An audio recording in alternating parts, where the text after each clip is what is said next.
Hello everybody, welcome back to Learning and Technology. Frank here. Today I want to talk about an important topic in remote teaching, in any teaching, and that is assessment. So I have 5 tips or 5 ways that I think we can assess students in a remote teaching environment that are beneficial to the student as well as the instructor to make sure that students are participating, make sure students are getting the concepts, and that they can perform what it is that we're wanting them to do in the environment.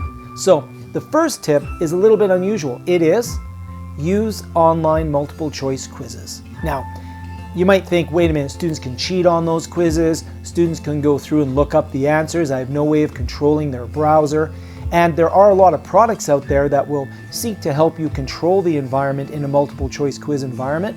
I don't even count those multiple choice quizzes as a large portion of their assessment or their grade. The purpose of the multiple choice quiz in a remote teaching environment is more a back of the book or test your knowledge type of assessment. One where it's really not for me as an instructor, but it's there for the student to find out if there's any areas that they need to do a little more work with or engage with the instructor to get some more clarification on. The nice thing about a multiple choice quiz is that you can give one every day or every couple days, and you can let the students just do them on their own, and you can see which students are completing them, and they'll get instant feedback on how they're doing.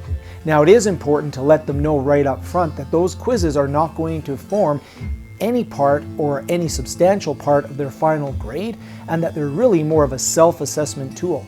But self-assessment is an important part of assessment. Tip number 2, the other recommendation I would make is think about giving out assignments that don't have a very short time frame or that have schedule implications. What I mean by that is a lot of people in a remote learning environment are not going to be able to follow a really strict schedule like a classroom schedule. So to say that you're going to have an assessment between 2 p.m. and 3 p.m. next Wednesday may be very stressful for a lot of students that may have other commitments during that time. So you want to have assessments that have a bit more of a long-term or a flexible schedule component to them, something where students have to hand it in maybe within a week or 2 weeks, and then what you can do is you can give them some milestones along the way to make sure that they're achieving interim type of deliverables, but allow them to have control over that schedule so that they can control when they're handing things in. Obviously, we have to have deadlines, we have to have a way of making sure that people complete the course within a specific time frame, but think about how you can adapt your assessments so that they don't fall on specific times, but rather within a specific range of time each week, handed in by Friday, and certainly let them know when it's due, but let them also have some control or some flexibility in terms of planning their own schedule. Obviously, another way of assessing, tip number 3, is group work. Group work is even more important in a remote teaching environment than it is in a classroom, and it's important everywhere. And the reason for that is because developing collaboration, communication, and planning skills in a group environment is key to any future career that the students may have or any endeavor that they may do in the future. So it's very important that they develop those skills. But we know that we're going to see an awful lot more students in an environment where they'll be having to work remotely with others, whether it's a global environment with people that are geographically separated, or whether it's because of health reasons that we want to eliminate having large groups of people come together. So what we want to do is make sure that we develop those skills in the students by having them do group work as part of our remote teaching. So that group work means that they'll not only have to collaborate in order to produce something for you, but they'll also have to collaborate to present it to an authentic audience. So having an authentic audience and a meaningful product that they're producing in your course means that that assessment will force them not only to learn the materials, but it will also provide an opportunity for them to go through and learn how to do that in a remote manner. So I'm a big fan of group work when it comes to the remote teaching. Another area that is sort of an assessment area, but it may also be more of a mechanical area, and that is number 4, have the students create their own assessments.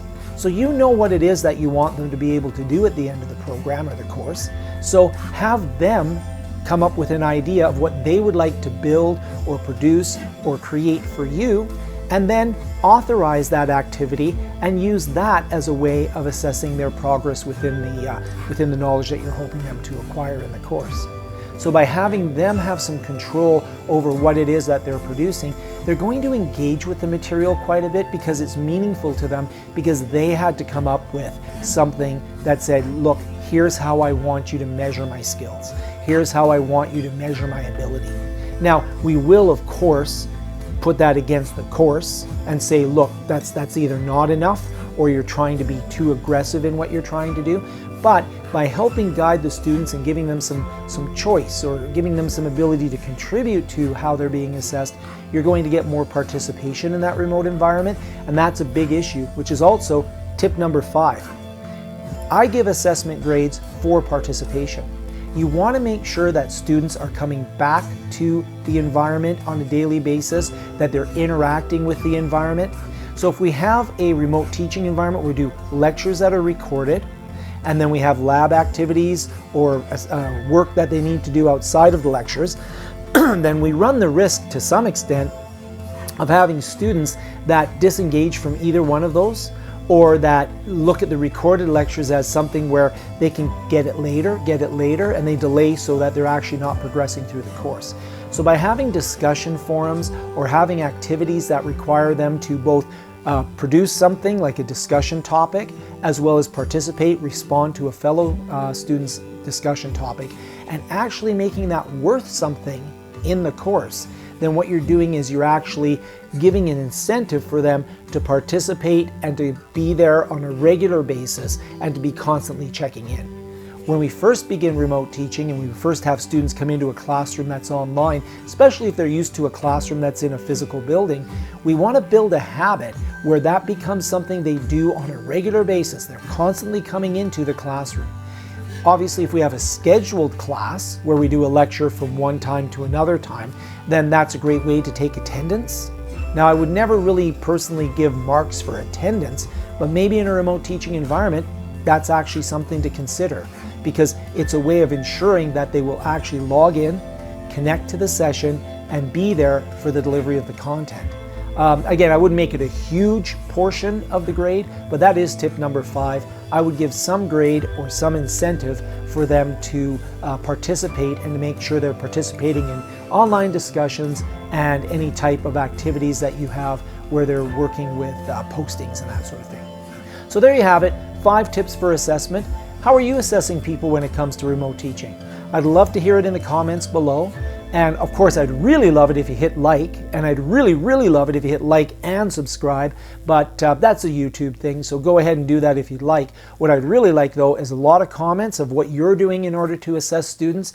Are any of the assessment ideas that I gave you ones that you would use, or are they ones that you don't like for some reason? Are there ones out there that you've used with success, or ones that you've tried that haven't quite worked?